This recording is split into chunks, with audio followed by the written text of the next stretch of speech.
Assalamu alaikum, namaste, hi, this is Zareen. Welcome to my channel. I hope you guys are doing well.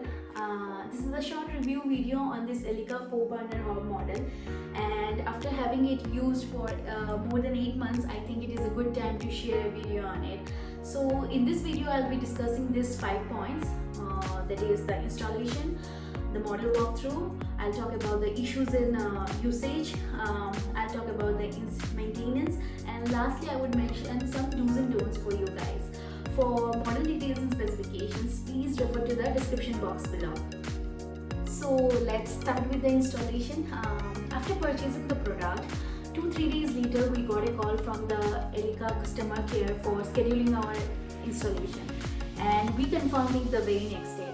So when the next day the service engineer came and installed the hob, it took him around 10 to 15 minutes.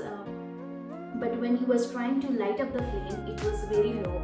So he started to inspect the reason and realized that the jets which come with this model are by default for cylinder gas connection, and we are using pipe gas connection.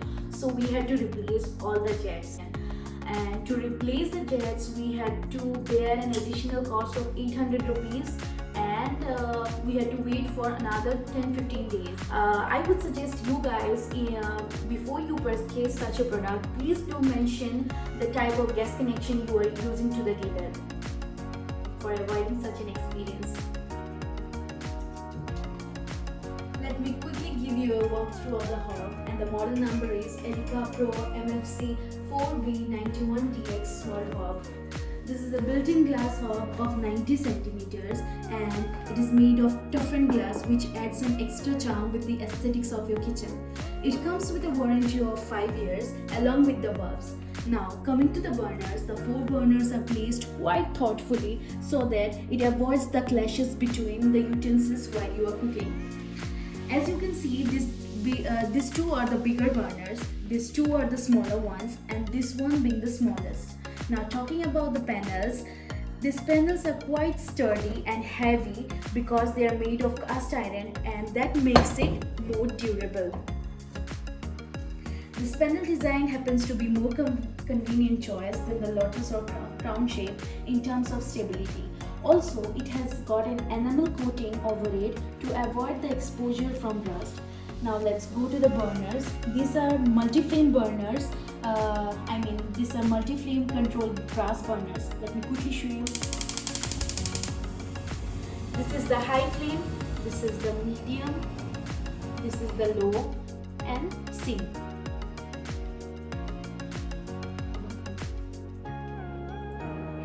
So here are the few things one must keep in mind while using such a hob. The first is, do not try to keep anything on the surface of the hob, such as a spatula, a spoon, or any other utensil, to avoid the surface of the hob getting scratched or getting any dark marks. Second, lift and place up your panel crates very carefully, or any other heavy cookwares, so that you do not have to face any accidental breakages. Third, wipe up the spillage as soon as they are cool enough to avoid any pitting marks on the surface of the hob. Fourth, even if the hob is not in use, try to keep it clean and dirt free. Preferably put a clean cloth over it if you are not using it for a long time.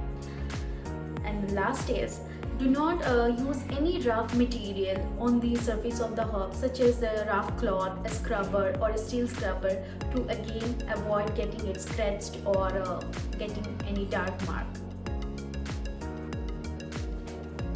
Okay, now enough of the good stuffs. Now let's talk about the issues I had to face with this hob.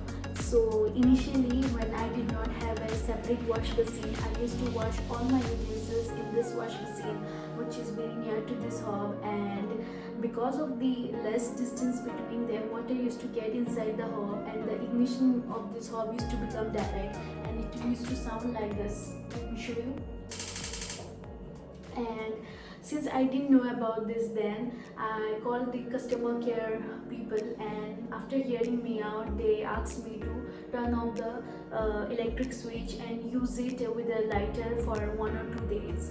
And after switching it for 1 or 2 days, I again started, and then it was working fine. So this was the first issue which I faced with this hob. So the next issue was the blockage of flames. So allow me some time so that I can show you. As you can see,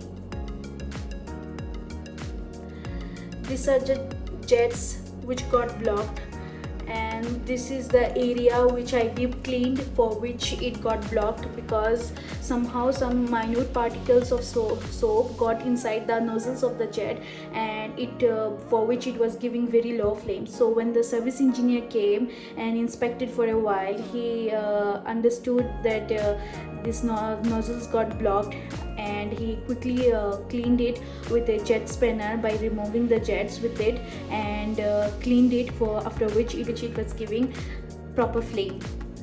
So these are the two reasons for which I had to face issues. I generally use is a microfiber cloth, kitchen cleaner, that is a CIF, and Kolin. This Kolin you will get in any departmental store, and this microfiber cloth as well. And this CIF you might not get in every departmental store, but you can obviously get this in Amazon. Well, so what I do every morning after cooking or before after the cooking or before cooking, I clean it with CIF, this kitchen cleaner, and wipe the dirt or any spillage, the oil, tea spillage, any kind of spillage. You can use this and wipe the area. Or for deep cleaning purposes, what I generally do is for burners, I wipe them off with a clean cloth, or sometimes I have to clean it under the running water and dry it under the sun, or you can blow dry it if you have to use it just after the wash. Make sure that it is dry so that the flames come properly. And for the panel cleaning, you can use scrubber, not so hard, but you can clean it with a scrubber as per the recommendations of the service engineer. And please make sure do not use anything over the toughened glass, because it might get your toughened glass some scratches. I generally don't use anything other than the microfiber cloth. So this is how I maintain this hob, and you can see this. This is the general basic cleaning I do for my hob. That's all. And one more thing, for the burners, do not ever scrub it or use any hard thing over it to clean it, because it has got a coating, and if you try to do that, it will remove the coating. Let me show you when I did it once, it removed the coat I'm talking about, which I removed because I was trying hard to clean the areas, and I scrubbed it very hard, for which not very hard, but I scrubbed it, and which got the coating removed. Coming to the last section of this video, now let's quickly discuss the do's and don'ts. The first thing which I would like to say is prefer to buy any such appliance from the store itself. That way you will not only get the first-hand experience, but will also clarify your doubts if you have any. The second point is do some research on the service quality of that brand, so that you do not have to face any service related issues after the purchase. The third point is a personal suggestion, which is please place your electric points at the reach of your hands. In case of direct ignition, it is very difficult if it is not accessible, and you have to very oftenly switch on or switch off the hob.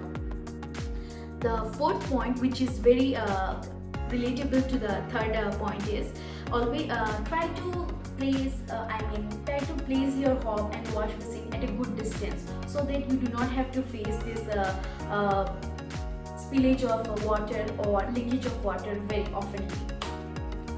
And the last point which I would like to mention is do not keep any hot things or any utensils on the surface of the hob unknowingly or knowingly, to avoid any scratches or any breakage of the hob. So these are the few things which I wanted to discuss in this video. So if you guys find this video informative, please like, share and subscribe to my channel. Thank you.